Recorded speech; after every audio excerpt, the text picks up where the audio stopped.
Macam-macam kontroversi kat Malaysia sekarang ni. Siapa yang tak tahu, memang orang kata tak up to date lah. So, MKR nak share 10 kontroversi artis Malaysia paling hangat. Jangan lupa untuk klik subscribe di YouTube My Campus TV untuk melihat video-video yang menarik. Niloufar launch tudung dekat klub malam Zouk. Dah kenapa pula kan?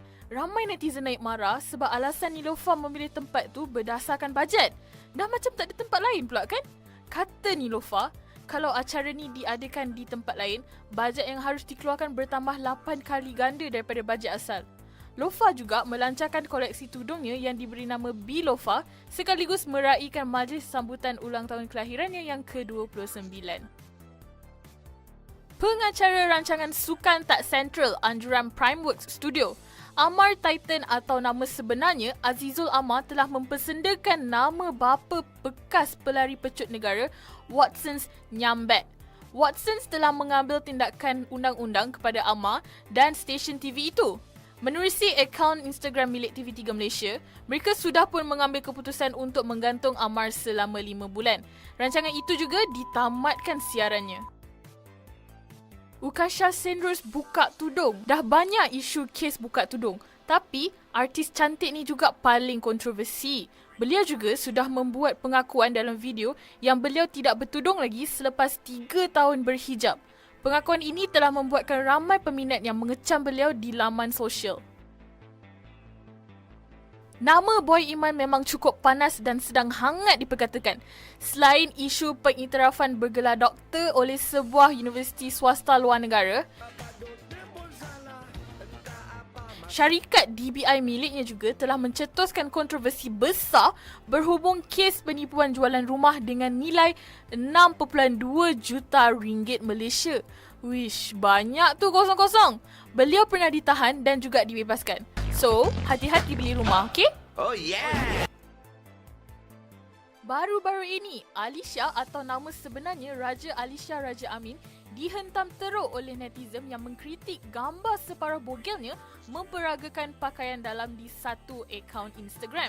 Pelakon drama Mas Sanda Lagi ini meminta netizen untuk melihat kebaikan seseorang dan bukan hanya mencari kesalahan. Alisha merupakan model untuk koleksi pakaian dalam Victoria's Secret. Wow, bukan calon-calon model ni. Insiden bermula apabila David Teo tidak berpuas hati dengan cara Roshamno mengendalikan satu sesi dialog bersama Perdana Menteri. Jangan tengok depan sahaja. Come on, David. Beliau mendakwa Roshamno memilih penggiat seni untuk menyuarakan pandangan. Jadi, apabila Roshamno memberi laluan kepada David Teo untuk memberi pandangan, pengarah filem itu mula berpantun. Orang kata sekali itu ombak. Tapi belum sempat menghabiskan pantun, beliau dah pun ditampak oleh Mat Over. Nampaknya, kes penangkapan seorang datuk yang dipercayai seorang pelakon kerana menampar seorang anggota polis dan 2 orang awam menjadi berita hangat di laman sosial. Individu yang dimaksudkan itu ialah Datuk Farid Kamil. Lagi hangat, beliau disahkan positif dadah jenis ganja. Tapi, Farid Kamil mendakwa dirinya menjadi mangsa oleh 3 rakan artis yang mencemarkan minumannya dengan dadah. Oh, kes penganiayaan lah ni. Ui. Seperti biasa, tak lari dari kontroversi. Siapa lagi kalau bukan selebriti dan YouTuber bernama Namawi.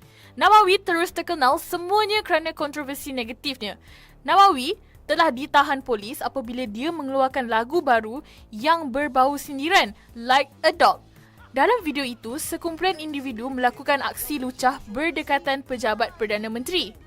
Dulu pun beliau ni pernah ditahan juga disebabkan video beliau, oh my god, ada berunsur penghinaan. Wow, isu ni mesti korang tahu. Kontroversi yang paling hangat apabila video gelek seksinya telah tersebar di Bigo Live. Pada mulanya, Natasha menafikan wanita dalam video tu bukan Fathia Latif. Kemudian, Fathia sendiri telah tampil dan mengaku bahawa wanita itu adalah dirinya. Dan Fathia juga telah memuat turun video meminta maaf di Instagram miliknya. Fathia juga digugurkan daripada drama La Luna kerana masalah disiplin. Nampaknya lah, tahun 2017 merupakan tahun kontroversi buat pelakon ini. Ikram Dinsley dan aksi gilanya? Siapa yang tak tahu pasal aksi pelik dan lucah beliau dekat laman sosial? Ramai yang kata mungkin beliau mengalami tekanan perasaan dan kemurungan kot. Tapi baru-baru ini Ikram pula ada kata yang aksi tu semua hanya gimmick untuk promote bisnes je.